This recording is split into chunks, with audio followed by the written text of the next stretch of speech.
Hi everyone, thank you Kieran, thank you to all the team behind this conference. It's really a great pleasure to be here for this first Node conference in Europe. So following up on Max and Joe and the great insight that they shared about how to build products and companies using JavaScript and Node, I'm going to conclude this full stack Node track by presenting you the Jolly Cloud project. In this talk, I'm going to try to highlight how we've been progressively connecting the dots and basically trying to use JavaScript and Node for pretty much everything in our company, from the hardware to the cloud. So just to give you a little bit of background and tell you the story about why we are doing all this. My partner Jerry Cream and I, in 2009, were basically looking for our next adventure. And what we were seeing is that a mass migration to the cloud was just beginning. There was the rise not only of the cloud, as we know it, with farms of servers from big companies, but more importantly, the rise of the personal cloud, because we are the generation that puts all our data progressively online, and we use mostly web apps. But still, all the laptops and all the devices that we were using were like more and more cheap, and still they were using traditional software that were not really tied to the cloud. So the challenge we tried to tackle was how to reinvent the operating system for people who live in the cloud, because we knew the cloud would be the most important change in the industry. We wanted to use the open web platform technologies to try to reinvent the way and make the cloud more simple and open for everyone. So that's pretty much how we started the company, a small team in Paris, trying to disrupt big software companies. So clearly people thought we were kind of crazy. But anyway, so we created the first web store, and progressively we created Jolly OS, which is a cloud-based operating system. And we even sold this computer, the Jolly Book, as a limited edition in the UK.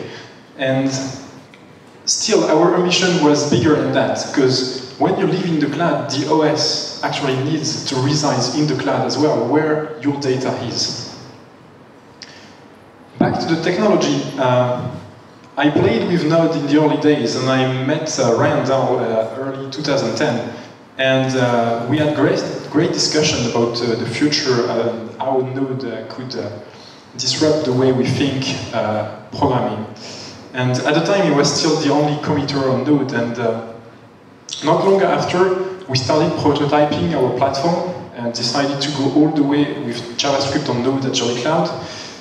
In 2011, we tried to start gathering the community of JavaScript and Node in Paris by organizing the first Node meetup. Ryan came along as a guest speaker. As you can see, he was working on libuv at the time, so the JavaScript attendees had like VI on C crash course. Funny times. And the reason I'm speaking here today is because Node has been the cornerstone of all our developments since then. So Jolly Cloud today consists in three main core components. The first one being the start page, which is a full-featured web application. We embedded this web app in an OS called Jolly OS, and the third part is the Jolly Cloud platform, connecting you to all the clouds. So what I'm going to do is walk you through those three parts and see how we've been leveraging JavaScript and Node on all these levels. So first we have the Jolly Cloud desktop, the web application.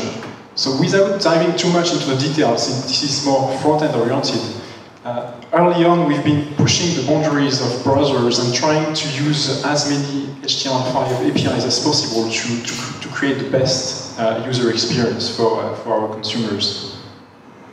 And even if it's a front-end project, the interesting part is that Node is actually part of our front-end tools.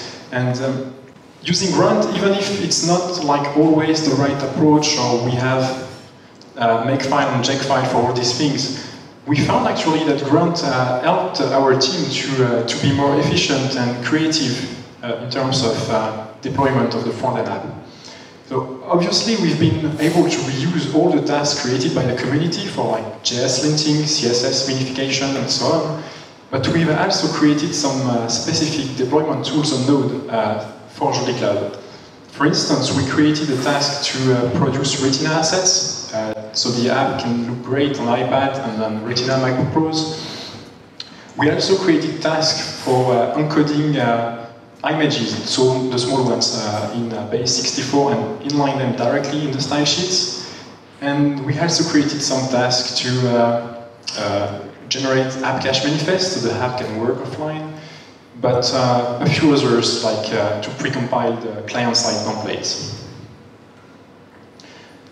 So here we have now a Jolly Cloud application, full-featured, HTML5 and JavaScript-based, and that can work offline.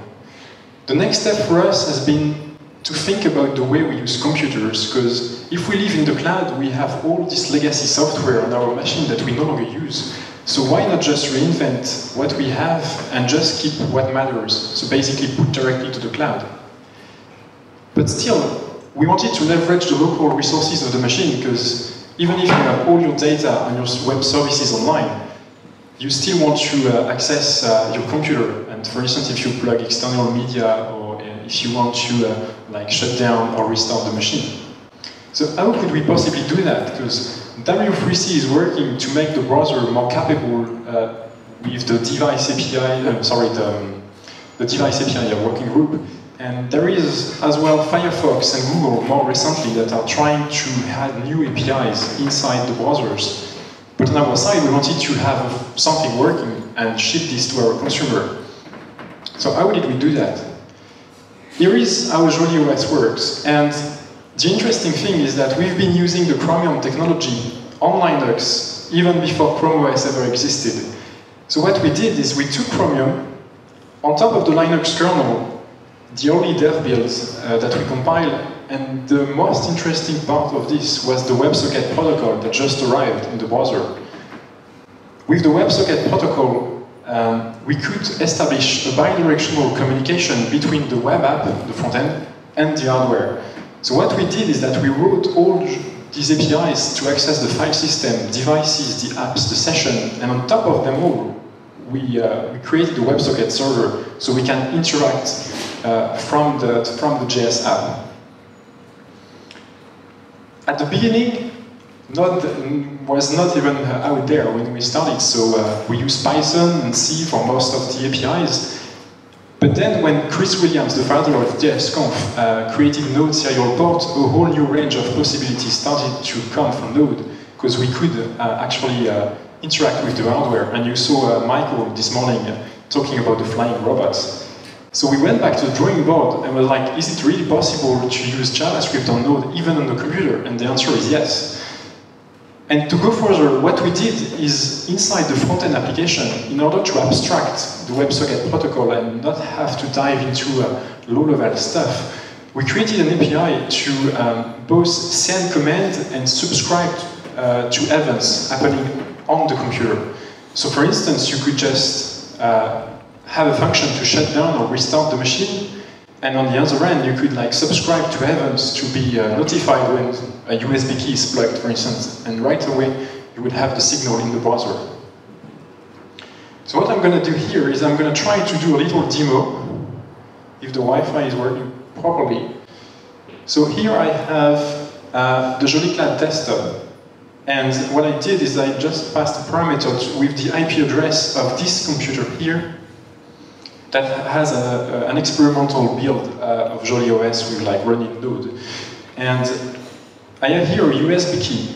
So the WebSocket server and the APIs are running on this machine. And this desktop is connected with WebSocket on this machine. So I'm going to try to plug this USB key on this computer. And here we go. Over the air, using WebSocket, this desktop is controlling this machine. And if I click here on my USB key, I can even browse the content of my USB key using WebSockets, abstracting the API of the hardware. And we can even go further. We can stream videos. Right now the key is we are streaming with a Node server over the air the content of a video on my USB key from this computer.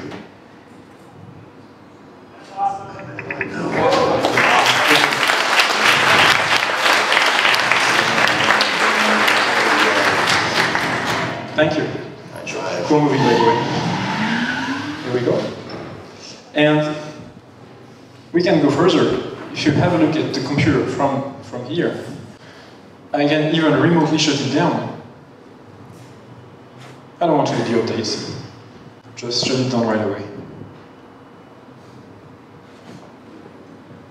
And here we go.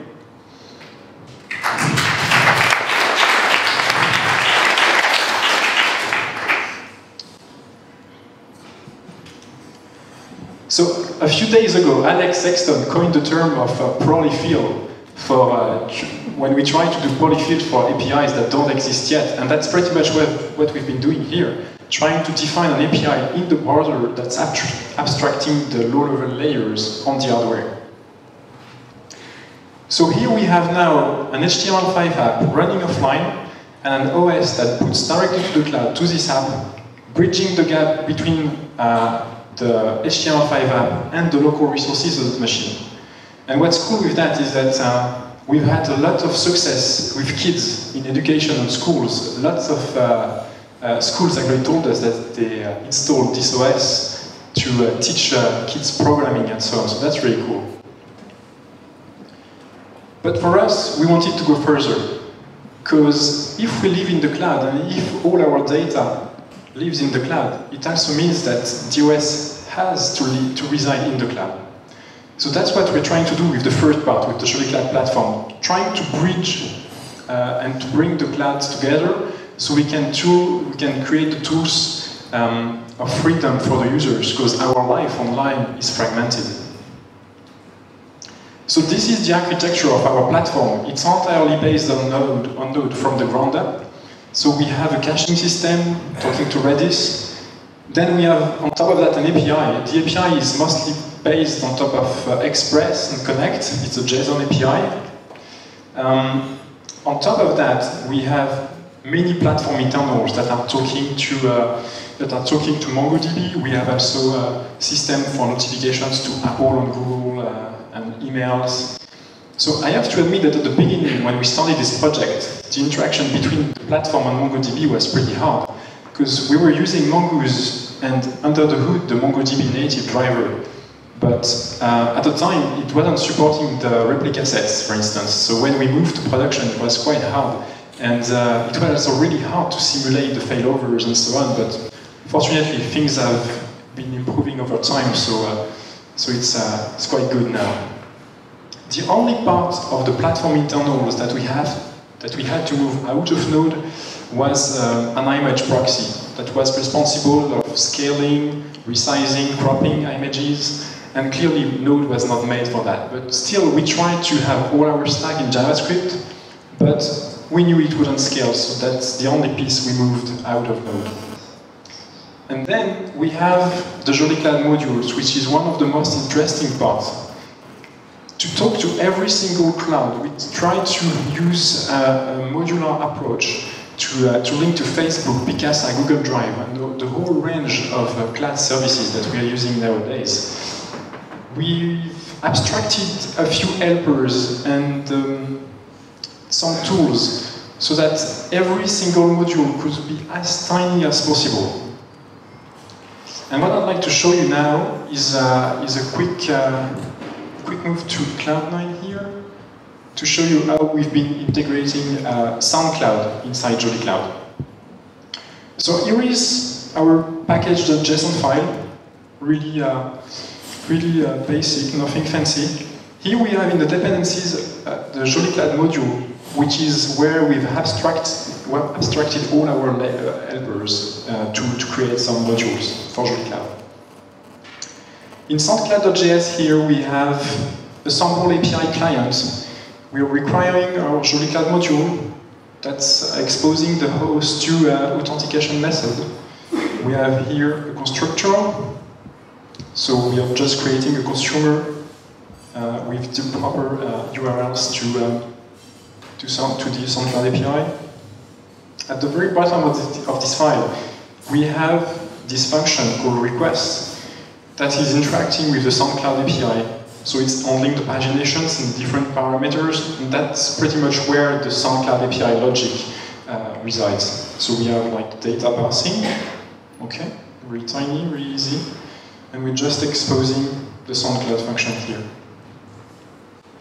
And finally, we have the joliclad-soundcloud.js file, which is just doing the binding between the Joliclad platform and the SoundCloud web service. So here I'm requiring an item, because since we're trying to create some sort of operating system in the cloud, we have to create some sort of file system approach. So what could be a file that we call here an item? And we're requiring our SoundCloud.js library.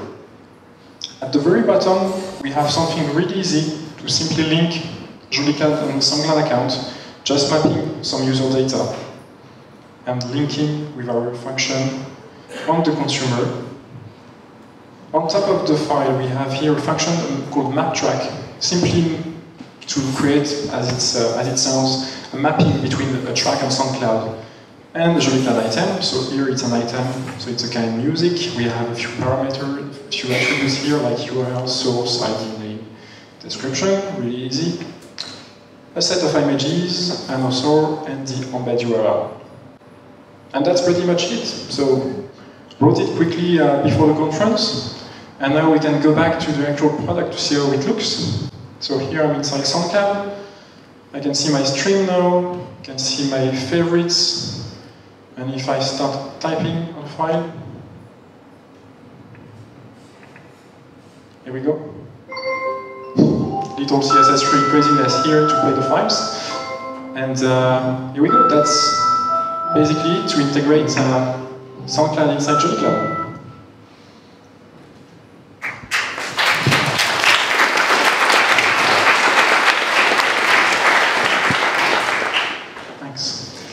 And the reason why I've showed you this code is because today I'm happy to announce that we are opening the Joliclad platform to you guys and to all the Node community.